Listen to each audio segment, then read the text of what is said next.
And I can hear some of our listenership or viewership asking the question, how? How do we get to that? How, Harold? Please tell me how to So get there.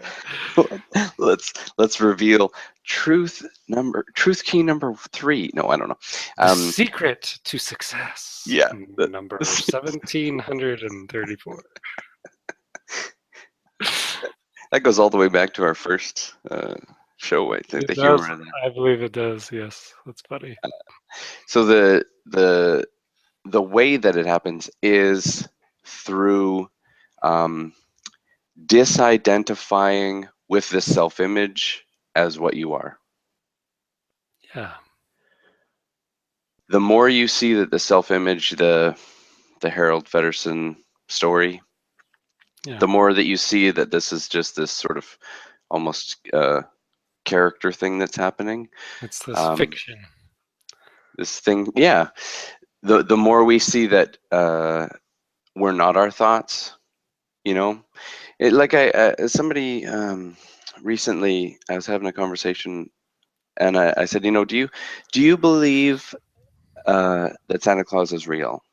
And of course not. They said, of course not.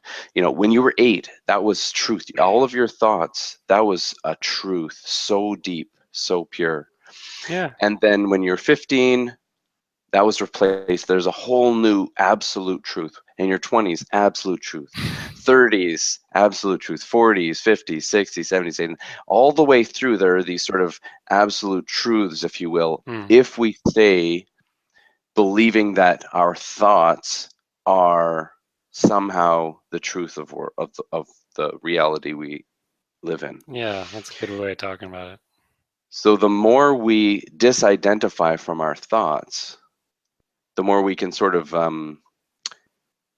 separate from that thought structure, the more we begin to actually soften in the whole thought structure of everything, including other people's thoughts. Yeah. Yeah. So that other people's opinions of us actually don't affect us in the way that they did before, because now it's like, oh yeah, that's just a thought. Yeah, I have lots of thoughts. I know they're not serious. And one of the games I used to play, I still do, but I played a lot in my 20s, was to play the opposite thought. So if I'm like, well, I believe this, be like, well, then see if you can convince yourself. It's kind of an inner debate team Sure. where you try and prove both sides. And the value in that is just to prove that neither side is sort of the truth. Both are just really strong evidence-based opinions It's about not. whatever. Yeah, it's not solid. In other words, Mm-hmm. it's because it feels solid when you're Oh, in so when you're in feels that so belief. real. And I love that you gave that sort of decade, laying out the decades, right? Because when you're in that decade, that's the only decade. Oh man, that's that this is the Because we absolute. have amnesia to the previous decade, right? And we're like, and if someone brings it up, it's like, no, no, no, no, no, no, no, that's not a I thing. was confused back then. I Yeah, was like just a kid. it was just a kid, but we fail to sort of admit to ourselves that was real for us then. That was as real as it got, right? But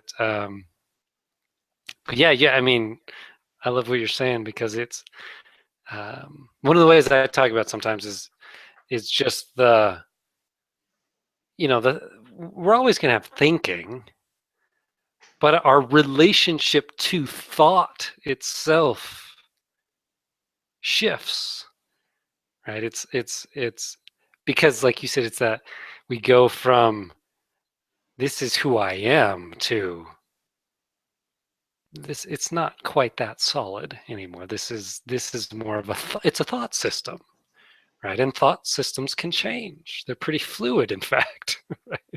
Now, they don't always change quickly if we're pretty dead set on something, but um, even something seemingly as solid as memories, right? They're constantly evolving because every time you go back to a memory, you go back from somewhere else. You're going back from not the same place where you started having that memory.